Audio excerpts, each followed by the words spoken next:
y las ovejas todas conocen la voz de su pastor. Ahora decíamos, cada 3 años nosotros volvemos a escuchar el relato del Evangelio, porque el Evangelio dominical es cíclico. Este discurso del buen pastor que está en el Evangelio de San Juan nos ha sido proporcionado por trozos. O sea, este año hemos escuchado un trozo, los otros 2 los escuchamos en los años venideros, antes de repetir este. Pero el conjunto del discurso es para hablarnos de los detalles del pastoreo. ¿Cómo conoce el pastor a sus ovejas y cómo las ovejas distinguen la voz de su pastor?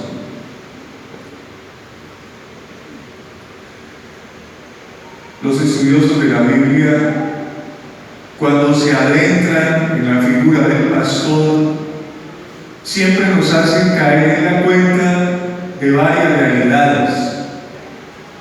Los pastores que vivían en aldeas, todas las ovejas las guardaban en el redil, digamos una especie de corral, que quedaba a las afueras de las aldeas.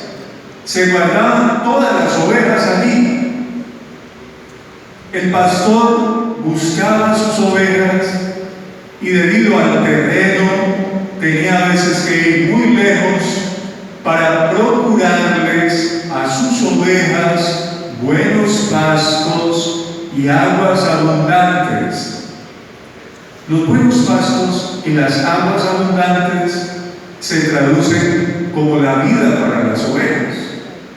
O sea, si no hay pastos y si no hay agua, peligra la vida de las ovejas.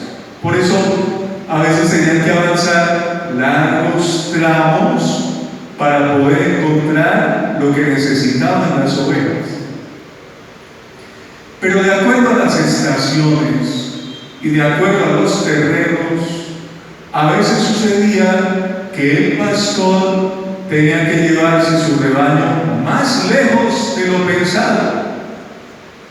Así que tenía quizá que pasar la noche o un par de noches lejos de la aldea con su rebaño para que pudiera alimentarse. Solo después podía retornar. Pero eso que acabo de mencionar significaba soledad, silencio, contemplación.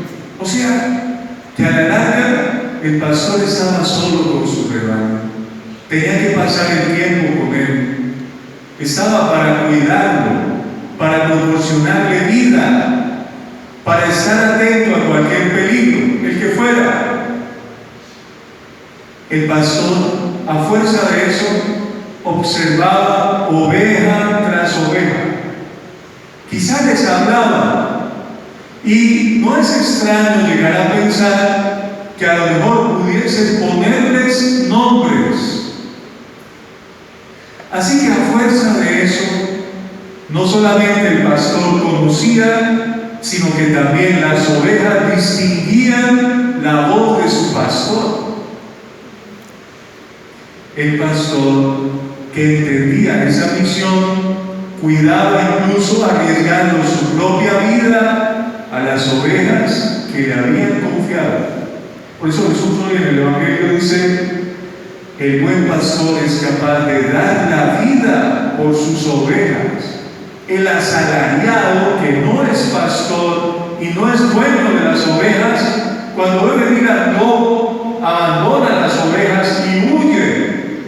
Así que el lobo las roba y las dispersa.